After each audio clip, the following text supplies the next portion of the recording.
आज हमने स्टार्ट किया हुआ था स्कूल्स ऑफ साइकोलॉजी, उसी के अंदर ये अब नेक्स्ट है। देखो नेक्स्ट हम पढ़ेंगे गेस्टाल्टवादी या समृगवाद। ठीक है, कहता है कि गेस्टाल्टवादी या समृगवाद क्या है। कहता है कि गेस्टाल्ट एक जर्मन वर्ड है। किसका है? जर्मनी का, जर्मन लैंग्वेज का क्या एक वर्ड है जिसका अर्थ क्या होता है। ये अर्थ कई बार क्वेश्चंस आते हैं हमारे एग्जाम्स के अंदर कि गेस्टाल्ट का अर्थ क्या है।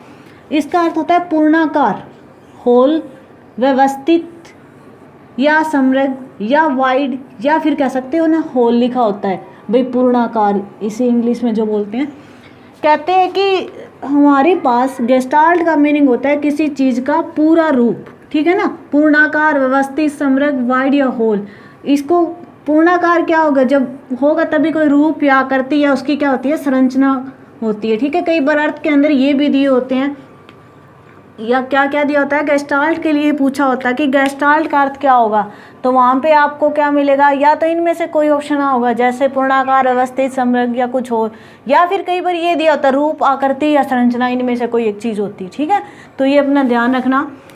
देखो यहाँ से हमें जैसे वर्ड से ही पता लगा कि गेस्टाल्ट या समृगवाद के अंदर क्या होगा। हम किसी भी चीज़ की यदि कोई भी स्टडी करेंगे, जो पढ़ेंगे उसको क्या है, होल के रूप में पढ़ेंगे। ठीक है, तो यहाँ पे देखो इसके प्रतिपादक कौन थे, इसके जनक कौन थे गेस्टाल्टवाद के। तो यहाँ से इसके प्रतिपादक हमारे कौन है, वर्दाइमर, और उसके साथ सहयोगी कौन कौन थे उसके, कुर्टकोफ्का, कोहलर और कुर्ट लेविन। कौन थे?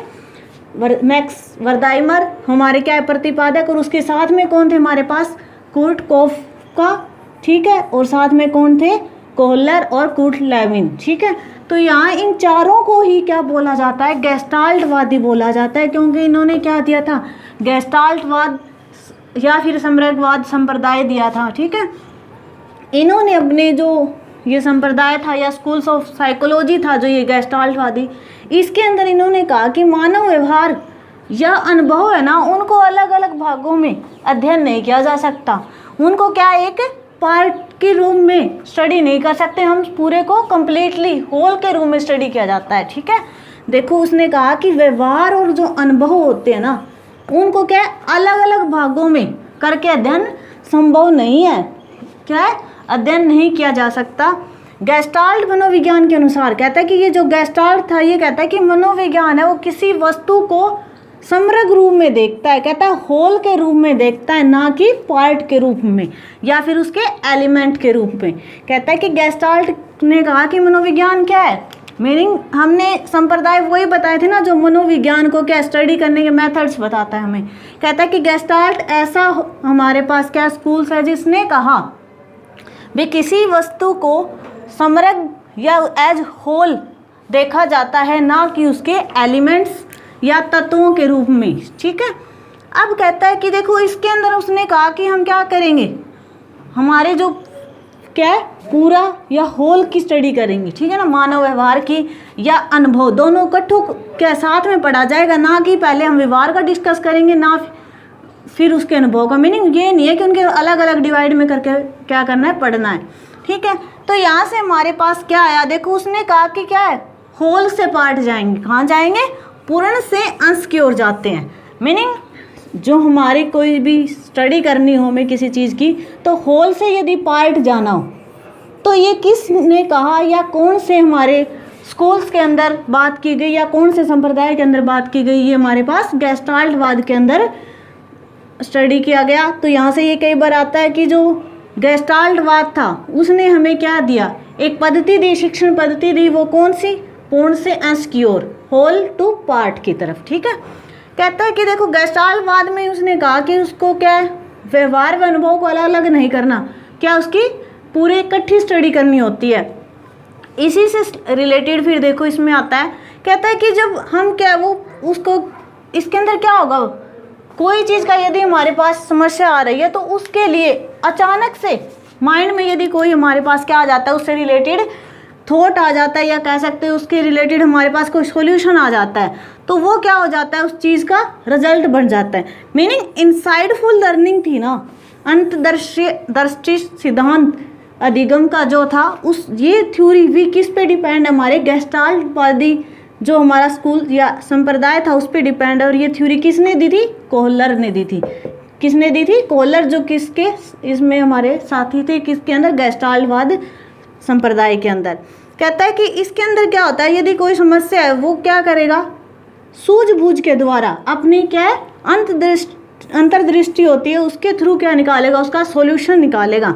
मीनिंग यहाँ सडन सॉल्यूशन आता है। देखो माइंड में क्या हुआ, कोई सॉल्यूशन आया कि, और ये जो हमारी इंसाइटफुल लर्निंग थ्योरी थी कोहलर ने की थी, और किस पे की थी? एक बंदर था जिसका नाम क्या था? चिंपैंजी। इनके बारे में आगे हम पढ़ेंगे। उसके अंदर क्या होता है कि वो केले के मतलब छिलके होते हैं, ऊपर उनको क्या लटका दिया जाता है, और वो क्या होता है, बंदर को छोड़ देता है केले, और उसके अंदर जैसे छड़ी या कुछ और रख देता है, तो बंदर अपनी सूझबूझ के द्वारा उन केलों को तोड़ता है। तो वहाँ पे क्या है कि उसके माइंड में बंदर के कुछ अचानक आइडिया आया होगा ना कि ये छड़ी उठानी है, स्टूल पे चढ़ना है, फिर उनको तोड़ना है। तो ये क्या हुआ, वहाँ पे उसके अंदर दिमाग के अंदर क्या हुआ, एक सॉल्यूशन आया। अचानक जो सॉल्यूशन आया वही उसके लिए क्या बन गया? रूल बन गया। ठीक है, तो यहाँ से याद रखना कि sudden solution is the rule. Meaning अचानक एकदम दिमाग में आई हुई कोई भी सॉल्यूशन यदि नियम बन जाता है तो वो कौन से के अंदर थ्योरी होती है? वैसे इंसाइटफुल लर्निंग थ्योरी होती है। और यदि संप्रदाय की बात करें तो वो कौन सा आएगा? गेस्टाल्टवाद संप्रदाय आएगा हमारे पास। ठीक है, इसके अंदर देखो जब कोई भी चीज़ अचानक मिलती है तो कौन सा मोमेंट होता है? अहा मोमेंट होता है, या कह सकते हो कि एकदम सडनली सॉल्यूशन आ गया इसमें हमारे पास। ठीक है, तो ये था गेस्टाल्टवाद। गेस्टाल्टवाद के अंदर सिर्फ तुम्हें क्या सबसे ज़्यादा चीज़ जो ध्यान रखनी है वो है कि इसके अर्थ क्या है। अर्थ को याद रखना, रूप, आकृति, संरचना या पूर्णाकार। मीनिंग होल से याद रखना कि जैसा गेस्टाल्ट का मीनिंग होता है समग्र या होल। ठीक है, उसके बाद इसके प्रतिपादक कौन है? बर्दाइमर। और उसके साथ कौन थे? कुर्टकोफ्का, कोहलर, कुर्टलेविन, और इन चारों को ही क्या बोला गया? गेस्टाल्टवादी। और इसमें ये कहा गया कि व्यवहार और जो अनुभव है ना उनको अलग अलग नहीं, हम इकट्ठा ही क्या कर सकते हैं? अध्ययन कर सकते हैं। ठीक है, फिर उसके बाद ये कि पूर्ण से अंश, होल से पार्ट की जो थ्योरी थी वो शिक्षण पद्धति थी हमारे पास, वो किसने दी? गेस्टाल्टवाद ने दी। और इसके अंदर सबसे ज़्यादा यूजफुल जो थ्योरी यूज हुई वो कौन सी हुई? इंसाइटफुल लर्निंग थ्योरी यूज की गई, जो किसने दी थी? कोहलर ने दी थी। ठीक है, अब नेक्स्ट देखो मनोविश्लेषणवाद संप्रदाय या साइको एनालिसिस स्कूल्स की बात कर रहे हैं कि ये मनोविश्लेषणवाद किसने दिया था? हमारा सिगमंड फ्राइड ने दिया। ठीक है, किसने दिया? सिगमंड फ्राइड ने। सिगमंड फ्राइड जो कहाँ से थे? हमारे वियना के। ठीक है, ये जो मनोविश्लेषणवाद संप्रदाय है ना, ये एक ऐसा संप्रदाय है जो हमारा कहाँ से आया? चिकित्सा क्षेत्र से आया, चिकित्सा के फील्ड से कह सकते हो आया। मीनिंग ये ना तो क्या है हमारा मनोविज्ञान या दर्शन शास्त्र से, ये कहाँ से बना? एक चिकित्सा के क्षेत्र से प्रोड्यूस हुआ। इसके अंदर ये किसने दिया? सिगमंड फ्राइड ने। सिगमंड फ्राइड ने ही किसकी बात की थी? साइकोसेक्सुअल या साइकोडायनेमिक की बात की हुई है। कहीं भी इनका नाम यदि आता है साइको एनालिसिस, साइकोसेक्सुअल या साइकोडायनेमिक, तो वहाँ पे कौन होंगे? सिगमंड फ्राइड होंगे, ये ध्यान रखना। मनोविश्लेषणवाद के अंदर इन्होंने क्या कहा कि मानव का जो व्यवहार है ना, उसकी पूर्णता, जो पूरा मानव व्यवहार की बात करें तो उसके अंदर क्या क्या चीज़ आती है? वो कहता है कि कॉन्शियस, अनकॉन्शियस और मन की जो संरचना है, मन का जो स्ट्रक्चर है हमारा, और जो भी साइकोसेक्सुअल इत्यादि जो शामिल किए गए। मीनिंग इसके अंदर उसने क्या क्या शामिल किया? सिगमंड फ्राइड ने कहा कि मानव का व्यवहार पूर्ण जब होगा उसके अंदर चेतन, अचेतन, अर्धचेतन, ये सारी चीज़ें क्या हो, काम इकट्ठी हो तो ही वो पूर्ण हो सकता है क्या? मानव व्यवहार। ठीक है, उसमें संशोधन किया बाद में किसने? अल्फ्रेड एडलर और कार्ल जूंग ने। ठीक है, ये कौन थे संशोधन करने वाले थे? कौन? अल्फ्रेड एडलर और कार्ल जूंग हमारे। ठीक है, जो ये मनोविश्लेषणवाद था ये किस पर जोर देता है? ये बाल के अंदर शिक्षा होती है उस पर जोर देता है। कौन? मनोविश्लेषणवाद। बस इतना ध्यान रखना कि मनोविश्लेषणवाद किसने दिया था? सिगमंड फ्राइड ने, जो कहाँ से थे? वियना से। और इन्होंने ही क्या कहा है? साइकोसेक्सुअल और साइकोडायनेमिक की बात की हुई है। यदि कहीं भी आता है इनसे रिलेटेड तो ये किसका है? सिगमंड फ्राइड का है। इसके अंदर उन्होंने कहा कि मानव व्यवहार के अंदर क्या होता है? चेतन, अचेतन, अर्धचेतन, मन, सब की बात की हुई है, मन संरचना की बात की हुई है। किसके अंदर? मनोविश्लेषणवाद। मीनिंग मानव का यदि व्यवहार की पूरी जानकारी चाहिए तो हमें क्या करना पड़ेगा? चेतन, अचेतन, अर्धचेतन, मीनिंग मन की संरचना के बारे में क्या करना पड़ेगा? पढ़ना पड़ेगा, डिस्कस करना पड़ेगा, उसको जानना पड़ेगा, तभी हम क्या मानव का व्यवहार कंप्लीटली जान सकते हैं पूर्ण रूप से। ठीक है, तो इसके हमारे बाद में संशोधन, मीनिंग इसके अंदर कुछ बाद में क्या कर दिया गया, संशोधित कर दिया गया, उसके बाद में कुछ और ऐड किया गया। वो किसने किया गया, अल्फ्रेड एडलर ने और कार्ल जुंग ने किया। ठीक है, ये जो मनोविश्लेषणवाद है ये ही किस पर जोर देता है, बाल केंद्र शिक्षा पर भी जोर देते हैं हमारे। ठीक है, इसके बाद हमारे पास नेक्स्ट हमारे पास संप्रदाय कौन सा है, स्कूल कौन सा है, प्रेरक प्रयोजनवादी या करणीयतावादी संप्रदाय, जिसको इंग्लिश में क्या कहते हैं, होर्मिक स्कूल भी बोलते हैं। ठीक है, होर्मिक स्कूल, प्रेरक प्रयोजन करणीयतावादी संप्रदाय, ये थोड़ा अजीब सा नाम है तो हिंदी में याद रखना, कई बार इस नाम से भी आ जाए, तो करणीयतावादी। ठीक है, करणीयतावादी संप्रदाय, प्रयोजनवादी, प्रेरक, सब एक ही नाम है। ये किसने दिया, विलियम मैकडूगल। इसके कौन है जनक हमारे पास, विलियम मैकडूगल, जिन्होंने हमें क्या बताई थी, 14 मूल प्रवृत्तियां भी बताई हुई है। ठीक है, उनके बारे में आगे जो नेक्स्ट चैप्टर्स आएंगे उनके अंदर डिस्कस करेंगे। ठीक है, कितनी बताई हुई है, 14 मूल प्रवृत्तियां, किसने, विलियम मैकडूगल ने। ठीक है, इनका ये हमारे पास क्या संप्रदाय है, इन्होंने कहा, इसके अंदर कहा कि आत्म सम्मान की विशेष महत्व है।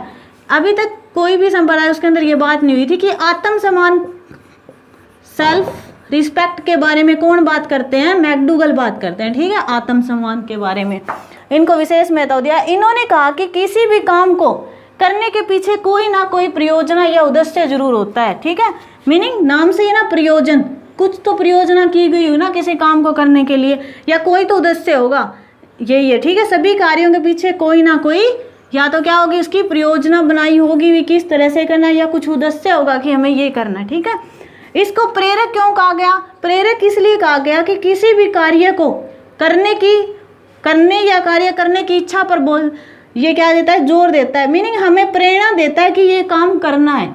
ठीक है, तो ये इसीलिए इसको क्या बोलते हैं, प्रेरक, मीनिंग कोई तो ऐसा चीज होगी जो हमें प्रेरणा दे रही होगी ना, ये काम हमें खत्म करना है, इस चीज तक हमें पहुंचना है, तो इसीलिए इसको क्या बोलते हैं, प्रेरक। ठीक है, अब कहता है कि ये जो प्रेरक या प्रयोजनवादी है ये किसके खिलाफ था, ये जो हमारा मशीनी व्यवहार कहते हैं या व्यवहारवाद के क्या था, अपोजिट था, विरोध करता था। इसने कहा कि मानव मशीन की तरह नहीं है, इसमें क्या है, किसी काम को करने के लिए क्या होती है, उसके अंदर इच्छा होती है, या उसको हमें कुछ ऐसी चीज या कुछ ऐसी प्रेरणा देनी होगी ताकि वो काम कर पाए।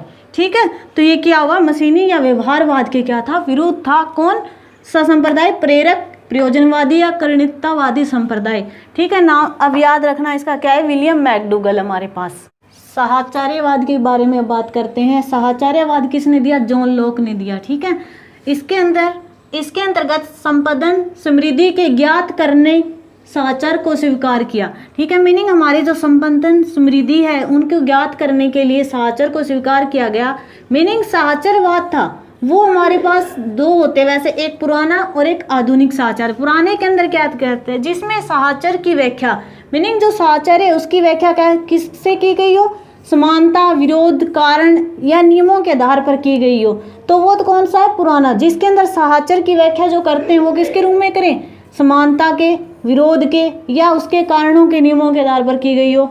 आधुनिक में क्या है, साहचर्य का संबंध, जो मान लो हमारा साहचर्य उसका संबंध किससे है, उद्दीपक अनुक्रिया, मीनिंग स्टिमुलस और रिस्पॉन्स के साहचर्य से स्थापित हो। मीनिंग जिसके अंदर हमारा जो संबंध है वो क्या हो, SR से रिलेटेड हो, मीनिंग जिसके अंदर हम स्टिमुलस दे और रिस्पॉन्स हो। इस तरह से हम क्या कर सकते हैं, प्रयोगात्मक जांच भी कर सकते हैं ना, एक एक्सपेरिमेंट हो गया ना, कोई स्टिमुलस दिया और किस तरह का रिस्पॉन्स आया, मीनिंग उस टाइम हमारे पास कैसी, हमारे मन के अंदर कौन सी क्या संबंधना आई या समृद्धि आई उस चीज से रिलेटेड। ठीक है, वो ही क्या है, आधुनिक साहचर्यवाद है हमारे पास। अब कहता है कि जैसे मस्तिष्क में जब एक के उपरांत एक उत्तेजना, जैसे हमारे दिमाग में क्या एक के बाद एक क्या कोई भी उत्तेजना चल रही है, मस्तिष्क में पहुंचती है, तब उनके संपदन आपस में मिश्रित हो जाते हैं, मीनिंग उनके जो समृद्धि है या उनके जो भाव है वो आपस में क्या हो जाएंगे, मिक्स हो जाएंगे। उनको यदि हम प्रकट करना, तो एक को यदि प्रकट करेंगे तो दूसरा अपने आप क्या होगा, वहाँ पे हमें दिखाई देगा। जैसे एग्जाम्पल ले लेते हैं कि जैसे हम नींबू के बारे में सोचते हैं, नाम जैसे हमने नींबू लिया, पर उसके बारे में उसका खट्टापन क्या हुआ, अपने आप हमारे क्या है, स्वभाव में क्या होगा, व्यक्त होगा। ये क्या हो गया, हमारे पास साहचर्यवाद हो गया। ठीक है, इसके बाद हमारा नेक्स्ट है मानवतावाद। कौन सा है, मानवतावाद, जो जिसके जनक किसे कहा जाता है, कार्ल रोजर्स को। जो हमारे एक मनोचिकित्सक थे कार्ल रोजर। मानवतावाद के अंदर कार्ल रोजर्स का क्या विचार था, उन्होंने कहा कि मानव के अंदर मानवीय संवेदना मीनिंग उसकी कुछ एबिलिटी है जिससे वो खुद को बनाता है। ठीक है, तो इसमें कार्ल रोजर से कौन थे, हमारे मानवतावाद के जनक माने जाते हैं, और उन्होंने ये कहा था कि मानव के अंदर कुछ मानव संवेदनाएं होती हैं, इमोशंस होते हैं, वो जिसकी वजह से वो खुद को बनाता है। ठीक है, मानवता खुद को बना रहा है, तो वो ही क्या है, मानवतावाद है। इसके साथ कार्ल रोजर के साथ वहाँ से होगी कौन थे, हमारे इब्राहिम मास्लो। ठीक है, इब्राहिम मास्लो, इन्हीं की एक और क्या है हमारे पास सिद्धांत भी दिया था इन्होंने, प्रेरणा का पदानुक्रम सिद्धांत। ये क्या थे, इसके सहयोगी थे। इन्होंने जो इब्राहिम मास्लो थे, इन्होंने व्यक्तित्व के लिए क्या है, मानवतावादी सिद्धांत को अपनाया था। ठीक है, संप्रदाय को अपनाया था। अब नेक्स्ट हमारा है संज्ञानवाद। इसी को क्या बोलते हैं, निर्माणवाद भी बोलते हैं। ये संज्ञानवाद किसने दिया, जीन पियाजे ने दिया। इसके अंदर संज्ञानवाद के अंदर क्या होता है कि मनोविज्ञान में मानसिक क्रियाओं को समस्या समाधान संप्रदाय की विषय वस्तु के द्वारा क्या समझा जाता है। मीनिंग इसने कहा कि मनोविज्ञान के अंदर यदि हम मनोविज्ञान को हमें जानना है तो उसकी हमें क्या करना पड़ेगा, हमारी मानसिक क्रियाओं पे, मानसिक क्रिया मेंटल जो हमारी रिएक्शंस होती है वो कौन कौन से, जैसे सोचना, थिंकिंग हमारी, या इमेजिनेशन परिकल्पनाएं करना, इन्हीं के आधार पे क्या करते हैं, किसी विषय वस्तु को हम क्या कर सकते हैं, समझ सकते हैं, कंसेप्ट को क्या जान सकते हैं। किसने कहा, ये संज्ञानवाद ने। संज्ञान का मीनिंग ही क्या होता है, संज्ञानवाद मीनिंग हमारी जो मेंटल एबिलिटीज है उसी के बेस पे किसी चीज को जानना ही क्या है, संज्ञानवाद है। इसमें कहा कि मन की तुलना, कहता है संज्ञानवाद जो हमारा संप्रदाय था उसके अंदर कहता है कि जो मन की तुलना है ना वो कंप्यूटर से की गई है। किससे की गई है, कंप्यूटर से की गई है। किसकी, मन की तुलना। और कहता है कि यदि थ्योरी का आता है कि कौन सी थ्योरी में की गई है तो वो होगी इंफॉर्मेशन प्रोसेसिंग थ्योरी। ये इंपॉर्टेंट है, ध्यान रखना कि मन की तुलना कंप्यूटर से किस हमारे स्कूल से की गई, कौन से स्कूल में की गई है, या कह सकते हो कौन से संप्रदाय में की गई है। तो वो कौन से संप्रदाय, हमारा संज्ञानवाद, जिसमें मन की तुलना किससे की गई है, कंप्यूटर से की गई है। या फिर थ्योरी का नाम आता है कि यदि पूछे कि कौन सी थ्योरी है जिसने मन की तुलना कंप्यूटर से की, वो तो कौन सी थ्योरी है, information processing theory, information processing theory. ठीक है, उसके बाद है हमारे पास रचनावाद। रचनावाद क्या है, रचनावाद में ये कहता है कि बच्चे को यदि हम सक्रिय रखेंगे, एक्टिव रखेंगे, बच्चे को यदि हम एक्टिव रखेंगे तो वो रचना खुद कर लेगा, खुद कंस्ट्रक्ट करेगा जो उसको चाहिए उसके अकॉर्डिंग। ठीक है, मीनिंग वो अपने आप क्या बनाएगा, रचनाएं बनाएगा, यदि वो बच्चा एक्टिव है तो। ठीक है, इसी को कहते हैं रचनावाद। रचनावाद में यही डिस्कस किया गया था। कहता है कि रचनावाद के अकॉर्डिंग टीचर होता है ना, वो एक क्या होता है, फैसिलिटेटर का काम करता है, मीनिंग सुविधा दाता होता है, जो उसको सुविधाएं देगा, मीनिंग उसको क्या है, रास्ता दिखाएगा, उसके बारे में बताएगा, ना कि वहाँ पर एक खुद उसको करके देगा बच्चे को। वहाँ पे करेगा कौन, बच्चा, मीनिंग बच्चे को क्या रखना है, एक्टिव रखना है। यदि आता है कि यदि कौन सा हमारा संप्रदाय है जिसमें टीचर को फैसिलिटेटर या सुविधा दाता कहा गया, तो वो किस में कहा गया है, रचनावाद के अंदर कहा गया है। ठीक है, थैंक्स। अब नए कंटेंट के साथ मिलते हैं नेक्स्ट वीडियो के अंदर।